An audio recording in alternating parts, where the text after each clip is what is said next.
Je suis le pasteur Camille Fevin de l'école du combat spirituel. Nous continuons notre exploration pour comprendre et entrer dans toute la capacité que le Saint-Esprit nous apporte pour être efficace dans le combat spirituel que nous avons à mener contre le voleur, le destructeur, le tueur, selon l'évangile de Jean, chapitre 10, verset 10.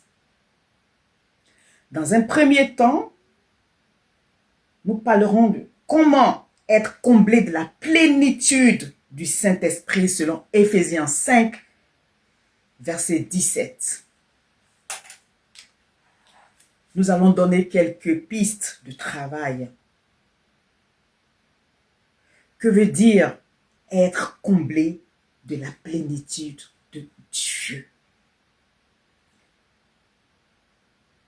Cela veut dire que Dieu est au contrôle total de notre être, notre esprit, notre cœur, notre intelligence, notre volonté et toutes nos facultés. Notre pensée est dominée par la pensée et la volonté de Dieu. L'amour de Dieu remplace notre moi.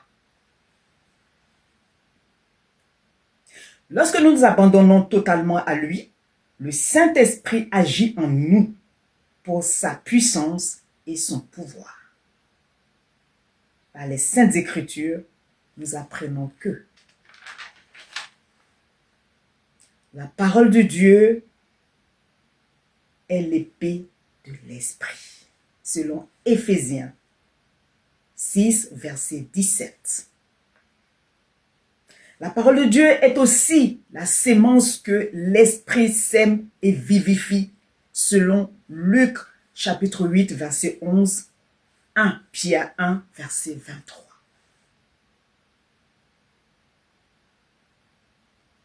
Nous devons avoir mémoire que la parole de Dieu est l'instrument de toutes les multiples actions du Saint-Esprit.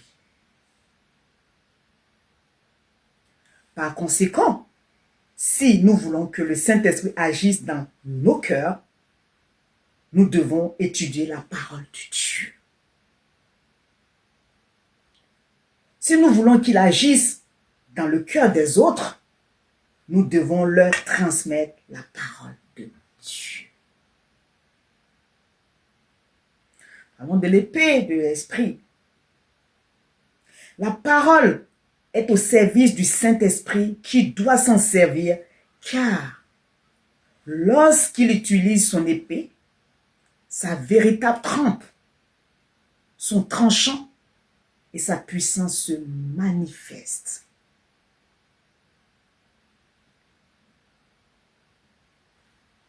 Comprenez que l'œuvre de Dieu s'accomplit par le Saint-Esprit à travers et au travers de la parole de Dieu. Le secret d'une vie chrétienne authentique réside dans la connaissance de la puissance du Saint-Esprit au travers des Saintes Écritures. C'est de ce que moi-même j'ai appris.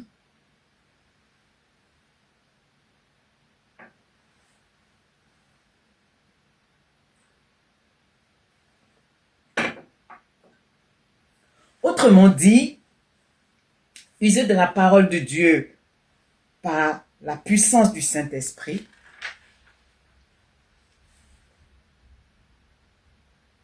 nous pouvons résumer en disant qu'il n'y a pas de puissance dans les Saintes Écritures sans l'implication du Saint-Esprit. Certains d'entre nous magnifient le Saint-Esprit, ce qui n'est pas une mauvaise chose, mais négligent les Saintes Écritures. Cela n'est pas juste, car sans le savoir, résulte du fanatisme et d'un enthousiasme sans fondement.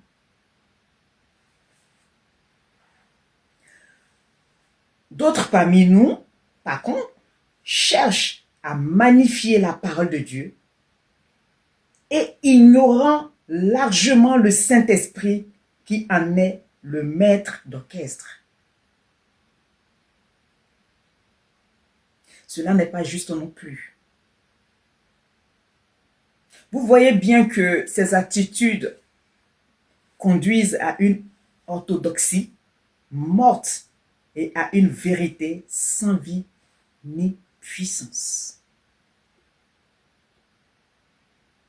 La vraie voie est de reconnaître la puissance instrumentale de la parole de Dieu par laquelle le Saint-Esprit agit, sa vie et sa personne.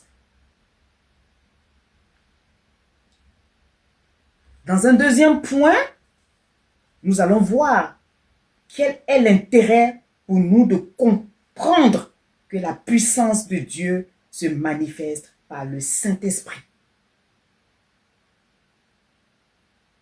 Que Dieu vous bénisse. Je vous dis Amen. Soyez bénis pour cette deuxième capsule. Nous nous retrouvons dans la troisième capsule. Au revoir.